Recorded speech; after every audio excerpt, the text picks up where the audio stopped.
योभन्दा अघिल्लो क्लासमा हामीले BBS 4th इयरको कमर्सियल ब्याङ्किङ म्यानेजमेन्ट सब्जेक्टको chapter 3 financial statement and performance evaluation of commercial bank भन्ने च्याप्टर अन्तर्गत रहेर क्वेसन नम्बर 5 सल्भ गरेको थियौँ। आज हामी क्वेसन नम्बर 6 लिएर उपस्थित भएका छौँ। भिडियो सुरु गर्नुभन्दा अगाडि एउटा सानो रिक्वेस्ट गर्न चाहन्छौँ, यदि हाम्रो च्यानलमा नयाँ हुनुहुन्छ र भर्खरै हाम्रो भिडियोहरू हेर्दै हुनुहुन्छ भने च्यानल सब्सक्राइब गरेर नजिकै रहेको बेल आइकन क्लिक गरिदिनु होला, ताकि हामीले अपलोड गरेको यस्तै नयाँ नयाँ भिडियोहरू नोटिफिकेसन मार्फत तपाईँहरूलाई तुरुन्त प्राप्त होस् र तपाईँहरूको पढाइमा थप सहज वातावरण सिर्जना होस्। क्वेसन नम्बर 3.6 यस प्रकार छ, the following are the information extracted from the statement of profit और loss and statement of financial position of Rastriya Banijya bank and NIC Asia bank limited for the physical year 2021-22 भन्यो है। यो राष्ट्रिय वाणिज्य ब्याङ्कको र NIC एसिया ब्याङ्ककै दिएको छ। हामीलाई 2-3वटा क्वेसनमा यही रिपिट गरिरहेछ है। अपरेटिङ इन्कम भनेर दिएको छ 10,987 रुपियाँ र मिलियनमा छ, र NIC एसियाको दिएको छ 13,818। त्यस्तै गरेर नेट प्रफिट दिएको छ 4,293 र 4,215, अनि टोटल एसेट्स दिएको छ 3,30,243 र 3,58,570 रेस्पेक्टिभली आरबिबीको र NIC एसियाको। अब क्यालकुलेट गर भन्दैछ PM रेसियो र assets utilisation ratio of आरबिबी and NIC Asia. Profit margin ratio निकाल्नु पर्ने अरे, मुनाफा अनुपात कति छ त्यो निकाल्नु पर्यो कसको, राष्ट्रिय वाणिज्य ब्याङ्क र NIC एसियाको। र एसेट्स युटिलाइजेसन रेसियो, एसेट्सहरू चाहिँ त्यो ब्याङ्कहरूले एसेट्स कतिको युटिलाइज गरिरहेछन् त्यसको रेसियो हामीले निकाल्नु पर्ने रहेछ A नम्बरमा। अब त्यस पछाडि B नम्बरमा भन्दैछ ROA निकाल्नु भन्दैछ है। ROA को फर्मुला के हो त, net income divide by total assets हो। Net income divide by total assets गरे पनि भयो, अथवा हाम्रो profit margin into assets utilisation ratio गरियो भने पनि के हुन्छ त, हाम्रो ROA आउँछ है। क्वेसन नम्बर C ले भन्दैछ does your result match with the ROA calculated in problem number 3.5।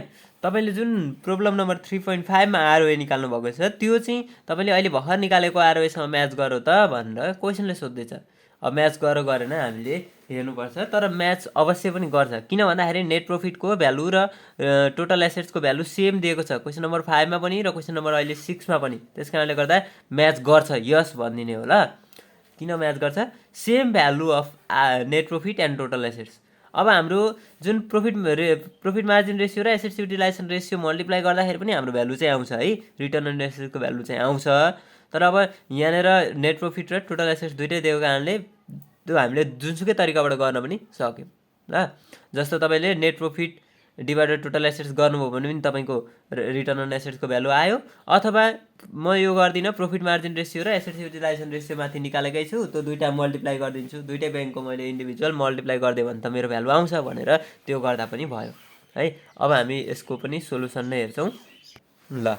अब हामीलाई इन्फर्मेसन दिएको छ यहाँनिर अपरेटिङ इन्कम, यो सबै मिलियनमा ल, सबै मिलियनमा हो, यो पनि मिलियनमा ल। अपरेटिङ इन्कम दिएको छ राष्ट्रिय वाणिज्य ब्याङ्क र NIC एसियाको 10,987 राष्ट्रिय वाणिज्य ब्याङ्क, 13,818 NIC एसिया।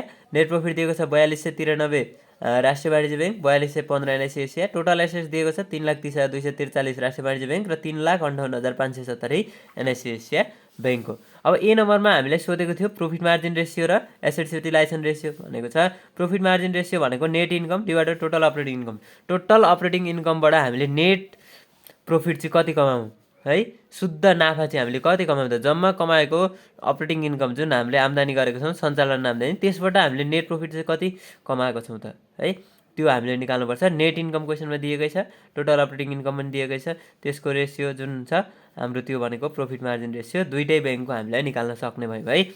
4,293 भागा 10,987 गऱ्यो भने आरबिबीको आउँछ 39.07% रहेछ। त्यस्तै गरेर 4,215 भागा 13,818 गर्दाखेरि 30.5% रहेछ के को, NIC एसियाको। अब एसेट्स युटिलाइजेसन रेसियो भनेको छ total operating income divided total assets, भनेको हामीले यो टोटल एसेट्सहरू युज गरेर हामीले कति अपरेटिङ इन्कम कमायौँ त, जुन हाम्रो युटिलाइजेसन अफ एसेट्स हो नि त। एसेट्स युटिलाइजेसन रेसियो भनेको युटिलाइजेसन अफ एसेट्स, ब्याङ्क म्यानेजमेन्टले चाहिँ कसरी प्रभावकारी ढङ्गले एसेट्सहरू युटिलाइज गरेको छ कि छैन त्यो कुरा देखाउने काम केले गर्छ त, एसेट्स युटिलाइजेसन रेसियोले गर्छ। भनेको टोटल एसेट्स हामीले युटिलाइज गरेर कति अपरेटिङ इन्कम कमायौँ त हो, त्यो चाहिँ हामीलाई केले देखाउँछ, एसेट्स युटिलाइजेसन रेसियोले देखाउँछ। भनेपछि अब हाम्रो टोटल अपरेटिङ इन्कम र टोटल एसेट्स दुइटै दिएको छ हामीलाई है। टोटल एसेट्स र टोटल अपरेटिङ इन्कम दुइटै दिएको छ, आरबिबीको पनि एनआइसी एसियाको पनि। त्यस कारणले गर्दा हामी अब सिधै भ्यालुहरू राखेर एन्सर निकाल्छौँ। ल 10,987 दिएको छ हामीलाई के त टोटल अपरेटिङ इन्कम राष्ट्रिय वाणिज्य ब्याङ्कको, र टोटल एसेट्स चाहिँ कति दिएको छ त 3,30,243 दिएको छ। यसको जुन क्यालकुलेसन गर्दाखेरि हाम्रो 0 पोइन्टमा आउँछ है, 0.0333 आएको हो। यसलाई चाहिँ हामीले अब के हो त एसेट्स युटिलाइजेसन रेसियो भनेपछि पर्सेन्टेजमा हुन्छ, त्यही भएर यसलाई इन्टु 100 गरेर चाहिँ हामीले पर्सेन्टेजमा कन्भर्ट गरेका छौँ। फेरि यो भ्यालु त आउँदैन त भन्नु होला, जस्तो यहाँ म देखाइदिन्छु। 10,987 भागा 3,30,243 गर्दा कति आयो त 0.03326 आएको छ, इन्टु 100 गर्नु पऱ्यो क्या, किनभने रेसियो जहिले पनि पर्सेन्टेजमा हुन्छ। 3.326 छ, यो राउन्डिङ फिगरमा राख्दाखेरि 3.33 बनाएको है। अब त्यस्तै गरेर अर्को हेरौँ त 13,818 भागा 3,58,570 गर्दा कति आयो 0.0385 आएको छ हो, इन्टु 100 गर्नु पऱ्यो नि त। 100 गर्दाखेरि किन त 100 गऱ्यौँ भन्दाखेरि रेसियो चाहिँ जहिले पनि पर्सेन्टेजमा हुन्छ, त्यस कारणले पर्सेन्टेजमा लानको लागि 100 गऱ्यौँ, गर्दा कति भयो 3.8536 छ। हामीले यो 3 राउन्डिङ फिगरबाट त ल्याउँदाखेरि यो 3 ले चाहिँ यो भ्यालु बढाएन, त्यस कारणले 3.85 नै राखिदिएको छौँ एन्सरमा है त। अब हामीले यो निकालिसकेपछि अर्को निकाल्न सोधेको थियो रिटर्न अन एसेट्स है। रिटर्न अन एसेट्स भनेको तपाईँहरूले दुई तरिकाले गर्न सक्नुहुन्छ यो क्वेसनमा। तपाईँहरूले नेट इन्कम पनि दिएको छ, टोटल एसेट्स पनि दिएको छ, यो जुन फर्मुलाबाट पनि निकाल्न सक्नुभयो। अथवा भएन रिटर्न अन एसेट्स भनेको के हो अरे, हामीले फर्मुला क्लासमा पनि हेरेको थियौँ है, assets utilisation ratio into PM ratio भनेको पनि रिटर्न अन एसेट्स हो। अब यो हेरौँ जस्तो 0.3907 ल 0.3907 यो भनेको के त 39.7% हो नि त। 0.3907 इन्टु हाम्रो एसेट्स युटिलाइजेसन रेसियो कति छ 3.33 हो, गर्दाखेरि कति आउँछ अब हेरौँ त 0.3907 0.3907 इन्टु 0.33 गर्दा कति आयो 0.1289 आएको छ है, 1289 आएको छ 1289। अब हाम्रो यहाँनिर कति आयो त 299 सरी 0.33 होइन 0.3907 इन्टु 3.33 गर्दाखेरि 1.3010 आएको छ। यहाँनिर कति आयो 1.299 आयो, भनेपछि हाम्रो राउन्डिङ फिगरले गर्दाखेरि यो भ्यालु एक्ज्याक्ट नआएको, नत्र हाम्रो भ्यालु चाहिँ सेम नै आउँथ्यो है। प्रॉफिट मार्जिन यहाँनिर एसेट्स युटिलाइजेसन रेसियो फर्स्टमा लेख्नु पर्थ्यो, मैले यहाँनिर चाहिँ प्रॉफिट मार्जिन लेखेछु 3.33 यो फरक पर्दैन है, इन्टु 0.3907 यसो गर्दा पनि भयो।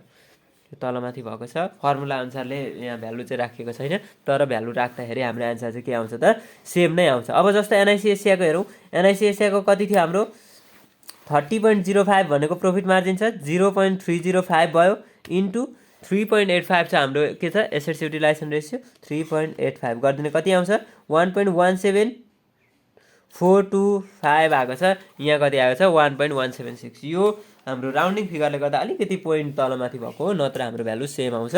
तपाईँहरूले यो भ्यालु यो फर्मुला लाएर पनि गर्न सक्नुहुन्छ, अथवा हामीलाई क्लियर क्वेसनले फर्मुलै दिएको छ, फर्मुलासँग रिलेटेड सबै इन्फर्मेसन दिएको छ, त्यस कारणले net income divided total assets गर्नुभयो भने पनि एन्सर सेम आउँछ है।